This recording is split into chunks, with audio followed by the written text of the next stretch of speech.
you may find exploration interrupted by a blockade from hostile local groups who feel left out of the whole process. Environmental risk issues. Is your project in the watershed of a major salmon fishery? Other questions like that, is there going to be environmental objections to developing it? Is there a flamingo reserve nearby that tourists go to and that they might not like to see the mountain across the valley turned into a big open pit mine?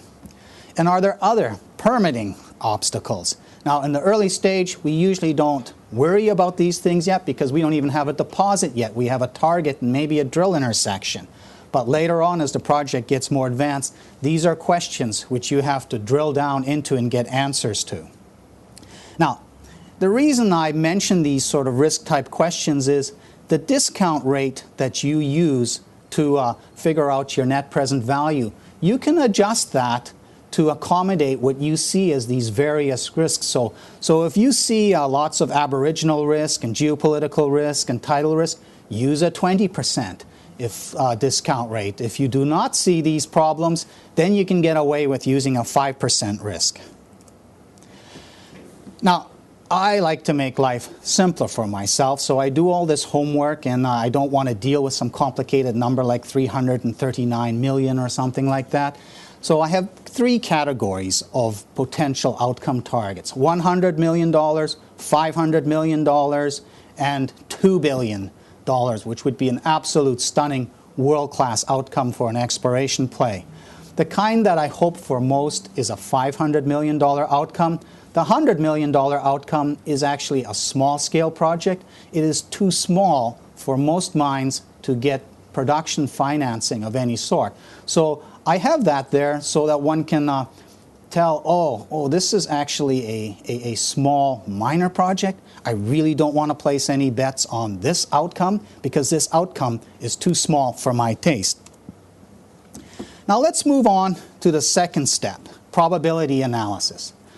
You can probably gloss over a lot of the questions in the first part and hop right to this one, because this one is very easy to answer. And really what we're finding out here is, what is the market pricing the project at now, and how much money can I potentially make if the dreams that the promoters, the management are putting forth are turned into reality? So what is the fully diluted capitalization of the company? And that includes all the options and warrants and property payments and so on, convertible debentures, which all would end up becoming issued stock if the project turns out to be a 10 million ounce home run discovery and the stock zooms to some huge stock price.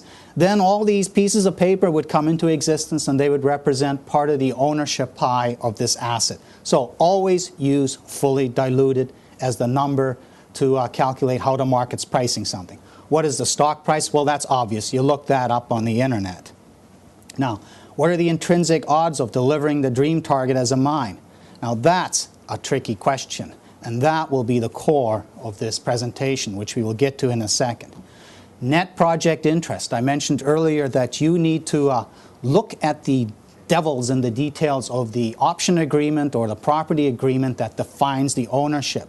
If the project is real, just as with all those options and warrants, every party which has a contractual right to this property will max out on that contractual right. If there are back-end rights, they will be exercised. If there are things which allow a company to go up to 70% by paying the next leg 100%, and the project's big, that company will do it. So you need to figure out what, in this best case scenario, the net interest of the company may be, and that may be 30%, 20%, and it could be 100% if the company controls the project completely because they actually staked open ground and have no underlying interests associated with it at all. Now, a very important concept is implied project value, which is not what we are saying this project is potentially worth, as we did in step one of the rational speculation model, but it is the value that the market is assigning to the project right now. And the formula is very simple. It's fully diluted capitalization times stock price divided by net interest. And net interest is usually presented to you as 30% or 80%. Convert that to decimal, 30% is 0.3. So if the fully diluted times price is say 100 million and they have only a 50% net interest, you divide 100 million by 0.5, so the valuation being assigned to the project by the market will be $200 million. It is really important to understand this concept, and I emphasize it now. This concept you have to understand and make part of your long-term understanding of this sector.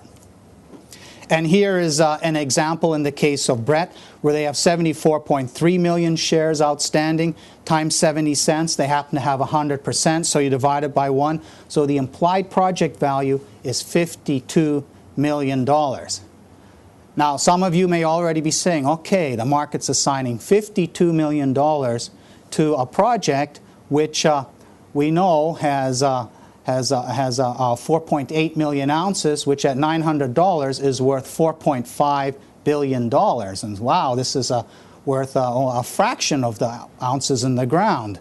But again, as I mentioned, the gross metal value is not the important number. It's what that would be worth after subtracting costs, discounting the cash flow to the present, and then subtracting the capital cost from that number. Now, the question I mentioned earlier that you should be asking, okay, so this is worth $52 million. Well, what if this project ends up fulfilling the dream that management is pushing towards? How much money would I make? Well, if this project turned out to have just a final ultimate project value of $100 million, the stock would go up from 70 cents to $1.35. That's not particularly exciting. So I already know this project's going to have a bigger target outcome than $100 million. Now, if it's $500 million, the project would go to $6.73 is what the company would end up being worth to reflect that sort of valuation. And that would imply maybe a tenfold increase from current levels. And of course, if for some reason they found another 10, 12 million ounces in this project, and it was worth $2 billion on a net present value down the road, well, then we're looking at a price target of $27.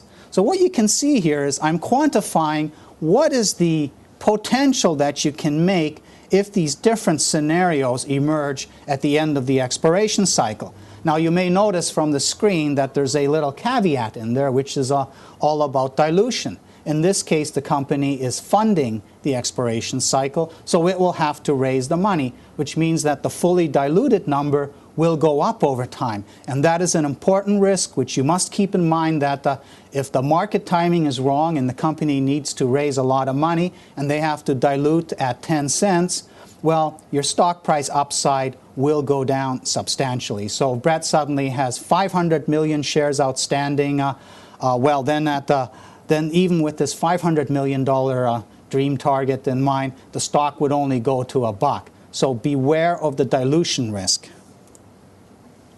So how do you get to a mine? Well, here are the 9 key steps in the exploration cycle. There's the first stage, what we generally call grassroots, where you are conceptualizing the play, you're out there acquiring land. Then once you've got your title secured, you start to generate target. You in essence do filtering. You do different passes, geophysics, soil geochem sampling, and so on. You basically are eliminating large chunks of the property so that you can home in on where you should start putting the truth machine to work, the drill. The third stage kicks in when your drill intersects a major interval indicating that this target is indeed a significant deposit. And this is the most exciting part of any exploration play, because while the company's still talking about targets and so on, the market's going to be fairly skeptical and not assign a lot of value to that potential outcome. But when it starts to see the numbers come, it's a completely different story. This delineation phase will usually result in some sort of inferred resource, such as we saw in the case of Brett Resources and its Hammond Reef deposit.